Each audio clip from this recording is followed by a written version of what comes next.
What's going on, guys? It's Jimmy here. Take a look here at this. Millions of people in the US under air quality alerts right now as Canada wildfires rage on.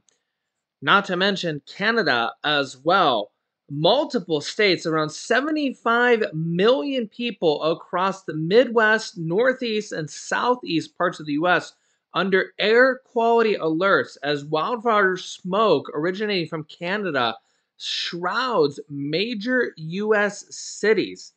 The smoke has been widespread, and alerts including cities such as New York, Boston, Washington, D.C., Charlotte, Detroit, and Indianapolis. The state of Delaware issues a code red air quality alert for Wednesday and Thursday. By Thursday morning, Delaware, Maryland, Northern Virginia, and the national capital could see some of the worst air quality ever.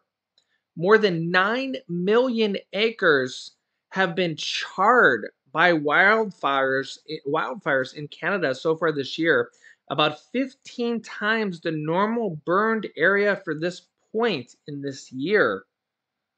Wow. Also, you can see here, New York City air quality hits the worst level on record. Smoke from Canadian wildfires prompts air pollution warning.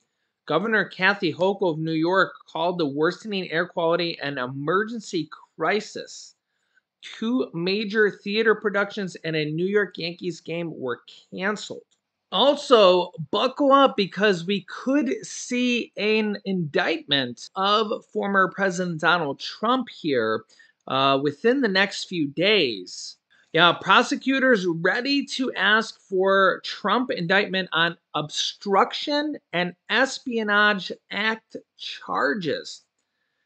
Yeah, so apparently the prosecutors are prepared to ask the grand jurors to vote on charges as early as Thursday, although they're saying that there could be delays to this. I honestly, delays could be likely. So don't be surprised if you do see something like this. I'm preparing you for this.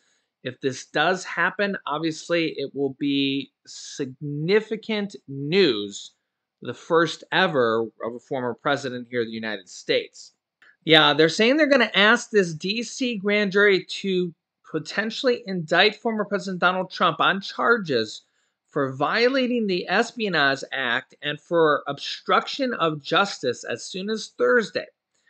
Now, obviously, he would get to defend himself at this point, adding further weight and legal baggage to Mr. Trump as he campaigns for still about a year and a half away to next year's presidential election. The Independent has learned that prosecutors are readying to ask grand jurors to approve an indictment against former President Donald Trump for violating a portion of the U.S. Criminal Code known as Section 793, which prohibits gathering, transmitting, or losing any information respecting the national defense. The use of Section 793, which does not make reference to classified information, is understood to be a strategic decision by prosecutors that has been made to short-circuit Mr. Trump's ability to claim that he used his authority as the president to declassify documents he removed from the White House and kept in his possession long after his term expired. This section of criminal law is written in a way that could encompass Mr. Trump's conduct even if he was authorized to possess the information as president, because it states that anyone who lawfully having possession of or access to or being entrusted with any document relating to the national defense and willfully communicates, delivers, transmits, or causes to be communicated, delivered, or transmits any or attempts to communicate, deliver, transmit, or cause to communicate. Wow, talk about legal jargon here, right? Or transmit to the same to any person not entitled to receive it, or willfully retains the same and fails to deliver it on demand to the officer or employee of the United States entitled to receive it can be punished by as many as 10 years in prison. So I think this boils down to, this is where the National Archives, what I'm reading into this here, where the National Archives repeatedly asked for it back. They even sent a subpoena to former President Donald Trump, and he didn't send the documents back. From what I'm gathering here, I think that's what separates the difference between current President Biden and former Vice President Mike Pence, and maybe former President Donald Trump. So, and you can kind of maybe separate, Trump and Pence and Biden there, because Pence and Biden, when they found out they had some documents, basically said, all right, come and take them, come search our properties, and, hey, search and take whatever is there. And that's maybe the difference there, where Trump, they kept asking him for the documents over and over and over, and even set a subpoena. And he, basically for months or even over a year, just basically didn't want to give them back. And even after the FBI searched them, he still had documents in some different places. He actually hired a search team after that fact to go and find some more documents, actually found some, and then actually sent them back on his own accord after that fact. So that was actually, I think, a good thing that he did that, because heaven forbid they would have found more documents after the fact. So that was a good thing that he did that. But that was, of course, after the fact. So, I mean, we'll have to see here. Of course, he'll get to defend himself. Trump probably has, the best lawyers ever. He's got plenty of money. He's taken in millions of dollars in donations here at this point. So if anybody has the legal team to defend himself, it's, probably Trump. So just looking at this from a realistic point of view, you guys can let me know your thoughts there. But what do you think separates, Trump from Mike Pence and Biden? I mean, I think that's it.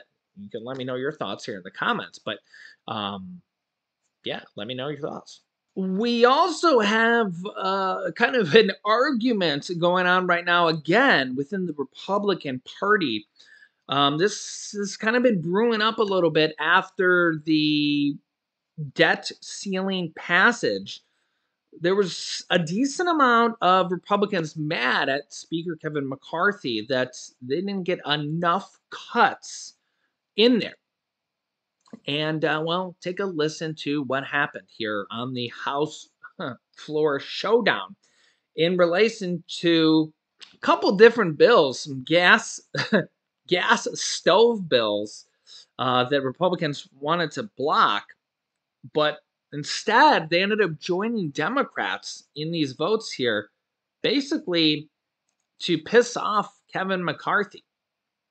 Yeah, take a listen here. It's just in, there was just a bit of a Republican revolt on the House floor, where lawmakers have failed to adopt a procedural rule for several bills. The dust-up was led by members of the Freedom Caucus. Joining me now is NBC News Capitol Hill correspondent Ali Vitale. So last week, Ali, we were asking what the Freedom Caucus would do to Speaker Kevin McCarthy because they did not like the debt deal. And we wondered, are they going to call for a motion to vacate? I guess this is their answer? Yeah, there are other ways that they can make the speaker's life difficult, and it seems like this might be one of those ways. Initially, we headed into this first vote on the rule, which effectively would set up the rest of the week's ability to vote on things relating to protections for gas stoves. That was the focus for the House Republican majority this week. And when they went to do this vote, they immediately started bleeding support from the Republican side. Several of these House Freedom Caucus members, it became 11 of them in total, saying that they were doing this because of some arm twisting that was done by leadership during the debt ceiling deal, specifically related to one Andrew Clyde. He was told that he was going to initially get a vote on a bill of his this week, but now that he wasn't because he voted against the rule on the debt deal. So this might be some retaliation from leadership. Frankly, this is the kind of thing that we see from leadership, but it's not often the kind of thing that we see happen on the fly, where leadership is surprised by other parts of their conference and able to tank a rule vote like this. Our friend John Bresnahan says this hasn't happened since 2002, I believe. So it's been a while, and it's pretty embarrassing for leadership now as they try to regroup and figure out the path forward. So honestly, this is kind of what happened when we seen the 15 votes it took for Kevin McCarthy, the failure votes, and eventually he became speaker. We could see an impeachment type of situation if we see some Republicans get mad enough. Remember, he's only got like a 4-vote lead there, and we could see where if we see just a handful of Republicans get mad enough at him, they could try to vote a new leader there for the Republican Party. And yeah, so we have some dissent among the Republicans, and it's really just a handful of them. It's just a handful of them that the Freedom Caucus and Matt Gaetz and them. And really, this last debt ceiling vote, there was a lot of people unhappy. There was a lot of Democrats unhappy that the cuts were too much. We had some Republicans unhappy that the cuts weren't enough. And we have a lot of Americans unhappy because of both of those things. So we have millions of Americans that are losing their benefits. There's cuts to SNAP. SNAP has had dramatic cuts. There's new work requirements in there. The pandemic is now over, which means benefits being cut here in multiple different ways. There's up to 18 million Americans that are going to lose Medicaid. And we're basically seeing cuts across the board. We're going to see trillions of dollars in cuts to the government budget here over the next decade. And this is really just the beginning. It's really just the beginning here. So buckle up, because it's going to be a little bit of a rough ride, and interest rates are just skyrocketing here. And I wouldn't be surprised if we see a recession here with all this going forward, because spending is not plethora. It's tightening. It's tightening going on now. And generally, when you see a tightening to the economy in multiple ways, like we're talking about here, you generally see a recession. But the economy was trying to boom coming out of COVID and stuff. But it's just they're trying to hamper the economy. So it's just kind of it's a give and take battle right now. So I'll keep you up to date here. If you haven't yet, subscribe down below. Click the bell icon so you don't miss out on any new videos here that come out here on our YouTube channel at 10 a.m., 3 p.m., and 8 p.m. Eastern Standard Time. Thanks for liking and sharing these videos. And here's some videos you should watch next. The Supreme Court just ruled that the IRS can actually go in and look in your bank account. And you can see the details here in this video. And your money might not be safe if you use PayPal, Venmo, Cash App, or you know anybody that does. You can click on this video for the details. So click on one of those videos next. Thanks for watching, guys, and I'll see you in the next video.